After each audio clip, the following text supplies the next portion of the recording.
Okay, another quick and dirty setup of now with my all these sensors, these three sensors. We'll see if this works.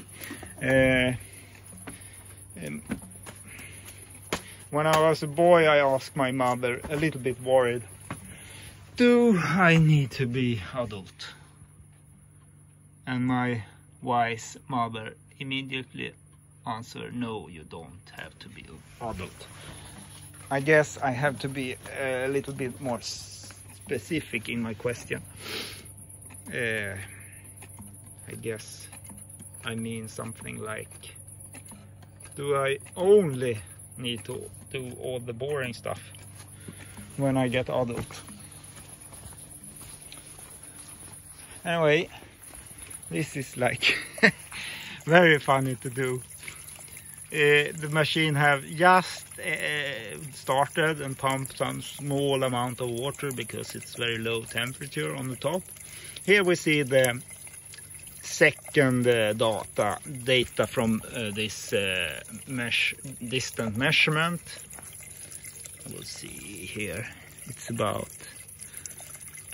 4 centimeters or so, because I have very low temperature.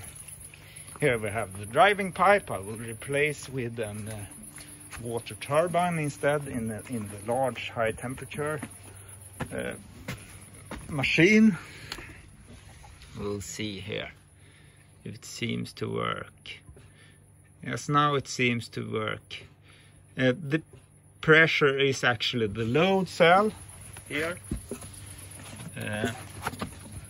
I have decreased the diameter of the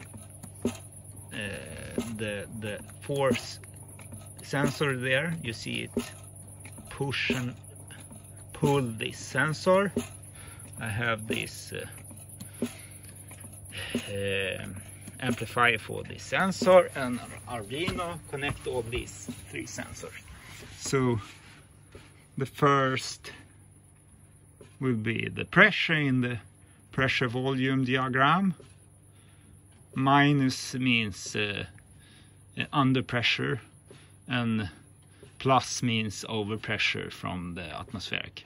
This is the volume change on the other end, and this is a displacement moment, and this could be a scale factor for the volume. So actually with this data I could plot a real pressure volume diagram, and that will be very funny to start with, especially when I crank up the power.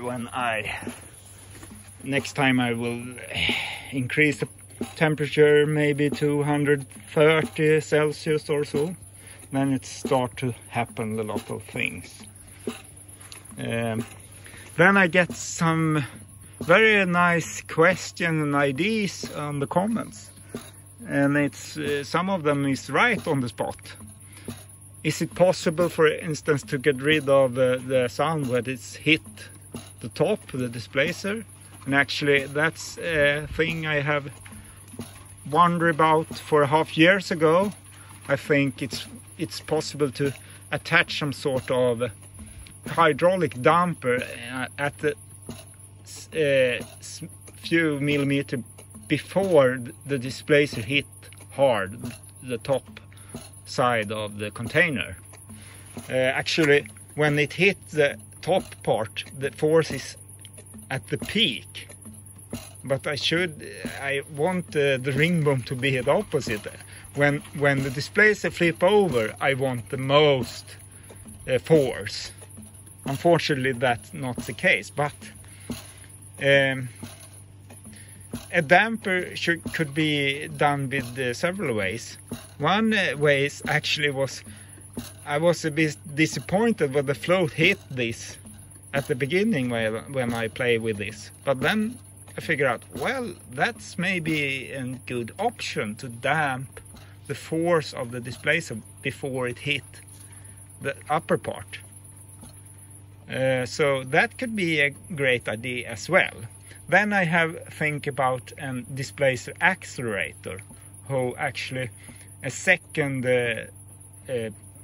piston like this connected to a spring, who are locked, who will flip over before the displacer move, and then you could accelerate the displacer.